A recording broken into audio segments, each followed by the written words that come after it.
घनी न पुरे गुण गाता, रूपदृष्टी न्याहाळीता.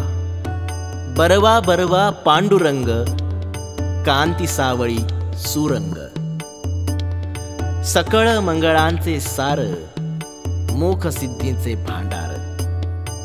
तुका म्हणे सुखा, अंत पार नाही लेखा. या चौथ्या अभंगाचा अर्थ आपण आता जाणून घेऊयात. अहो देवा, तुमचे गुण गाण्याने व रूप डोळ्याने बघताना माझी तृप्ती होत नाही. हा पांडुरंग चांगल्यातला चांगला आहे. याची चांगल्या अशा सावळ्या रंगाची कांती आहे. भगवंताचे मुख हे सर्व मंगलाचे सार असून सर्व सिद्धी राहण्याचा भांडारखानाच आहे. तुकाराम महाराज म्हणतात, श्रीहरीचे सुख अनंत अपार आहे व त्यास लेखा म्हणजेच गणती नाही. रामकृष्ण हरी.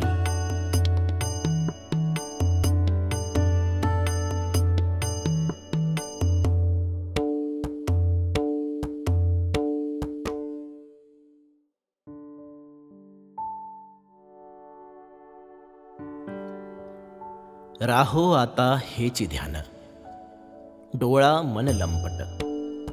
कोंड कोंडुनी धरीन जीवे, देह भावे पूजिन.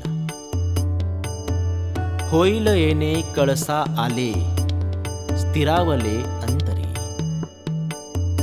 तुका म्हणे गोजिरिया, विठोबा पाया पडो द्या. संत तुकाराम महाराजांच्या 5व्या अभंगाचा अर्थ आपण जाणून घेऊया. आता पांडुरंगांचे हेच विटेवरील ध्यान माझ्या डोळ्यांपुढे जसेच्या तसे राहो आणि माझे मन त्या ठिकाणी फार अतिरत हो. मग आपल्या जीवामध्ये त्या ध्यानाला कोंडून कोंडून धरीन आणि मजमध्ये असणारा जो देह भाव तो मी त्याला वाहून पूजा करीन. अशा प्रकारे ते ध्यान माझ्या अंतकरणामध्ये स्थिर झाले म्हणजे ही गोष्ट कळसाला आल्यासारखी होईल, म्हणजेच पूर्ण होईल. तुकाराम महाराज म्हणतात, हे गोजिरवाण्या देवा म्हणजेच सुंदर असलेल्या विठोबा, मला तुमच्या पाया पडू द्या.